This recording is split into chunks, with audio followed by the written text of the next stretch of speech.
So 8 and 9 are meant to be gimme problems for Unit 2. They're meant to be fast, ones that you can kind of save some time on. The degree is just the highest power, so you're looking at this, that 4. That's the highest power. But keep your eyes together because the degree and the leading coefficient are linked. The leading coefficient is the number that's in front of the term with that highest degree. So what's the invisible number here? 1. Yeah, so a 1. It gets easier for the others because here the highest degree is a 5, and if we look at the term in front of that, the number in front of that term, it's a -9. That's the leading coefficient. And then here we got a 2 is the degree, and the 3 in front of it is the leading coefficient. That leading coefficient in a polynomial, whether it's positive or negative, tells us whether the end behavior flips or not. Whether, so all right, so as we look at the constant is just the term that doesn't even have a variable. So here it's a -9. So make sure that you had that and not just 9. It's a -9, and here it's a 42. And then here, what's the invisible number that gets added onto this? 0. Just a 0, nothing. So that one would actually have that. Okay. So as we move on to this next one, actually, I would say looking at number 18 as a model, that would be an easier one. If we had zeros, the graph has these zeros at -5 and at 2 and at 6. That's where it touches the axis. We actually want, in factored form, we want each of these to say what value would we take with a 2 to make it a 0? Well, we'd want a -2, and with a -5 we'd want, okay, so when we look at this, we're creating the factored form of this equation by saying, hey, if x is a -5, we would have to have a +5 to make a 0. And if x is equal to 6, we would want to subtract 6 from that to make a 0. And if x was a -7, we'd want to add 7 to it. So these are always opposites. And that's what I meant earlier by this is meant to be like gimme problems. It's meant to be fast, that you're not using a lot of time. These problems here, I'm going to zoom in because, let's see. And I know that the boxes are dark gray and everything. So we got this 6x and a 5, and we've got this x minus 2 that we're going to multiply. So x times 6x, the 6 doesn't have anything to multiply, but the x's multiply together to make an x squared. The -2 times a 6 just doubles that, but flips its sign to a -12x. X times 5 is just 5x. And right there, you should notice that these are going to combine because they both have an x, but not an x squared. And -2 times 5 is -10. Most of you totally got this right. It's just our final answer over here needs to be each of these written out. The 6x squared. And then how many things do we have that just have an x? Well, 5x and a -12x would leave -7x or a -7x. And then this 10, -10, we write as -10. And that's what our final answer looks like, all written out. The next one, well, we have 2 parts here. I'll write the x and the 2 on the side, and the 3x squared, the 4x, and the -5 are here. Multiplying all of those out, boom, boom, boom, boom, boom, boom, boom. X times each of these is just gonna keep the number in front, the 4, the 3, and the -5, but each of them gets an extra x. So the 5 gets an x now. This had an x, it gets bumped up to an x squared, and this x squared gets turned to an x cubed. Down here, this 2 just doubles everything. So the 3 doubles to a 6x squared, the 4 doubles to an 8x, and the -5 doubles to a -10. Then writing that as a final answer, we've got x squareds that combine and x's that combine. The 3x cubed is on its own. 6 and 4 makes 10 x squared. 8 minus 5 is 3x, and then we got that -10 at the end, that -10. So our final answer looks like that. Now I left this one down here as an example, a worked out example, that sometimes we have one that when we factor it out, we get the same thing, an x plus 5 and x plus 5. And what I wanted you to see is that that's the role model answer, is that you write it as x plus 5 squared. And you'll see that happens in the next 2 problems. Will you get a perfect score with this? Yes, I'll give you a perfect score for this. But for those of you, again, going from Algebra 2 to pre-calculus, sometimes you want to simplify stuff. So flippity-flip, next page. And these are ones where you got to factor. So they give us the answer. We want to say, what times what equals this. So I take the 4x squared, and I put it in this spot, and the 25 here, and then this minus 20x is the factor, the middle term that gets broken up. Now, these, I engineered them so they were nice. Well, what do you think makes a 25? What times what? Yeah, 5 times 5. And then what do you think makes a 4? What do you think makes a 4? Yeah, 2 times a 2. But then an x, we got an x times an x to make an x squared. Now, when we do this, 2x times 5 would be 10x, and 2x times 5 would be 10x. But look, we need it to be a negative 20, not positive 20. 10 and 10 makes, so what do we got to do to something up here? Sure. A solution could be to make this 5 a negative 5 and that 5 a negative 5. And that would work. Or make both of the 2's negative.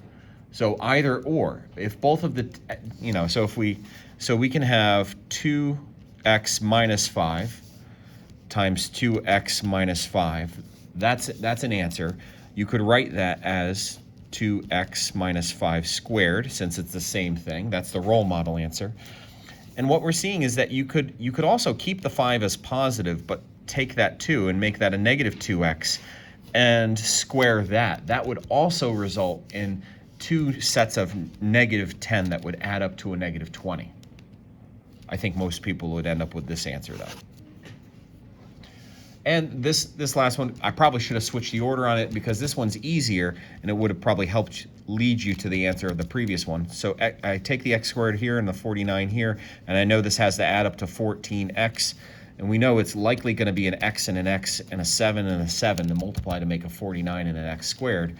And then we'll have a 7x and a 7x. That does add up to 14 when we do that. So what's our answer? It's that we would have an x plus 7 times itself. So squared. That would be the role model answer. You can write it out as an x plus 7 times an x plus 7, but that's the role model. Okay. Any questions before we move on? Say it again. Oh, okay, because on the side we have an x plus 7 that gets multiplied by another x plus 7. And the reason it's squared is because that's a simpler way of writing that. So it's the number. Oh, that one up here, this one has also got a squared on it. Yeah. So it's the numbers in the gray box. Yes, so when we're factoring, we want the parts in the gray box. And when we're multiplying, we're trying to get the parts in the white boxes. Yes. Does this top one not make sense then? Let me take a quick look. So what I drew in. No, that absolutely. So Finn, that's what I wrote right here. Negative 2x plus 5, but using 2 of them also works. Good job, Finn. So, all right, we move on to this one. So this one is going to have a lot of things that we can say. So in this, I want you to use lots of vocabulary. You don't have to go, crazy, but we're not going to find a formula for it that's written like this. But we can somebody tell me what's something that you see with this graph? What's up? Yeah, go for it. Yeah, come on. Oh, you just okay. Yep, we see that this. Yep, it is. We have 1 down because we have 1 down and 1 up. It's an odd degree, and since they're not flipped, it would also be in positive. What else can we tell from this? There's a lot of stuff here. I'll give you a glimpse of a completed answer key. There's a lot of stuff that we can say. Look at all the things I'm pointing to. Sorry, so what else could we say? Yeah, so right here, I'm going to take this note right up here. This point right here, and these, I'll bring these over here. These are relative maximums and minimums.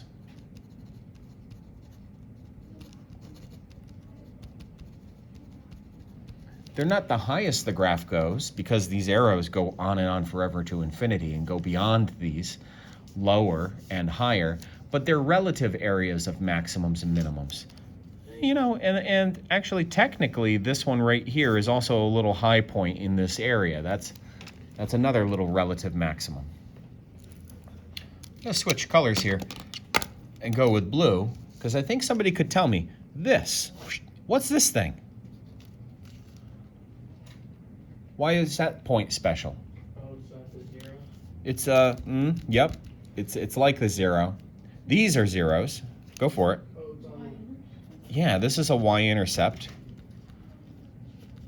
that's equal to a -2, so it has a y-intercept at -2.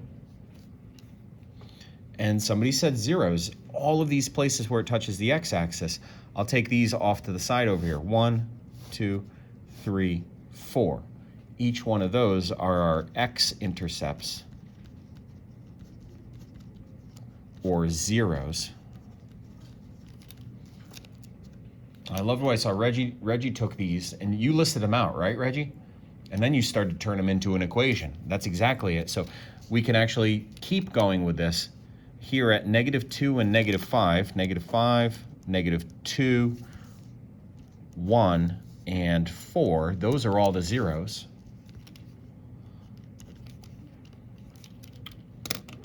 And man, I'm glad we got Finn in here, because Finn, you coined that term right here, this bounce.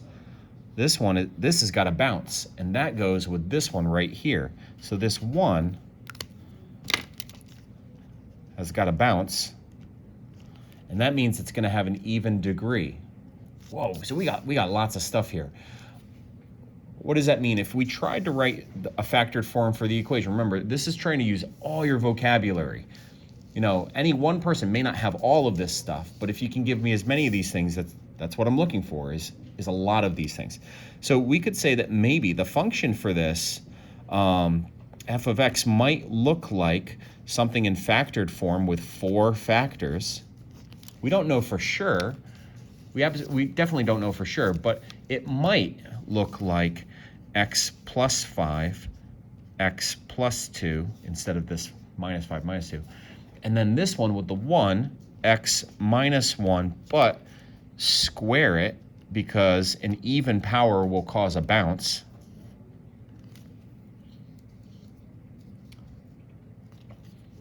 And the last one would be like an x minus 4. Again, this may not be the exact factored form of this. It definitely isn't, because I just kind of sketched this by hand. But the equation may look something like this. We may have some details like that. There may be other things. So again, let's see. What would I definitely want you? I'd want you, so how about I highlight in green the things I definitely want. I definitely would want you to be able to give me that. Be able to give me the intercepts and the y-intercept.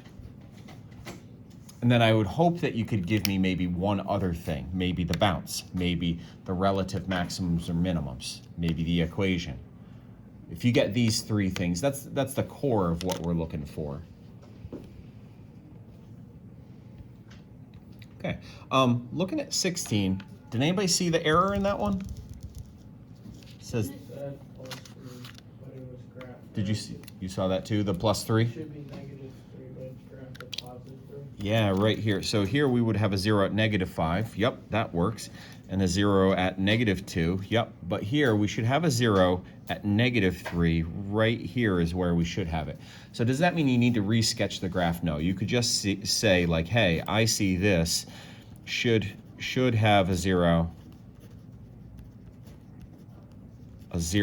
or a x-intercept at -3, but they graphed it at +3, right? You know, right here. That's where they graphed it.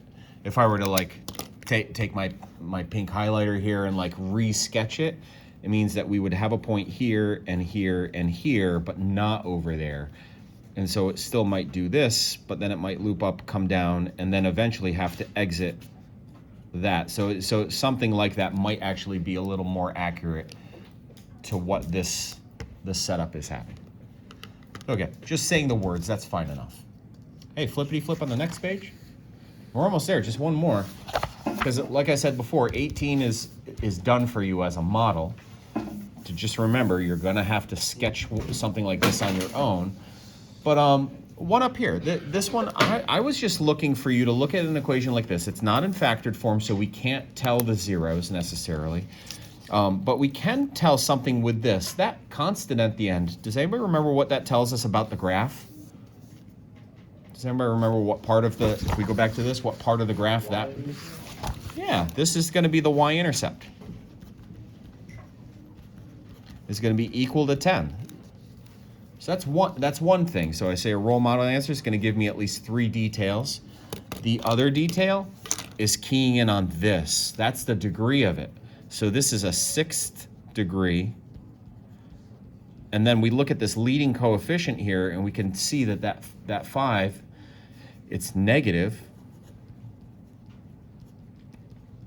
6 is even. And when we're putting those words together, negative and even, that means that we're going to have both arms of this doing the same thing, but negative means they'll both be pointing down. So it will have end behavior that's one down, both down, one down and the other down.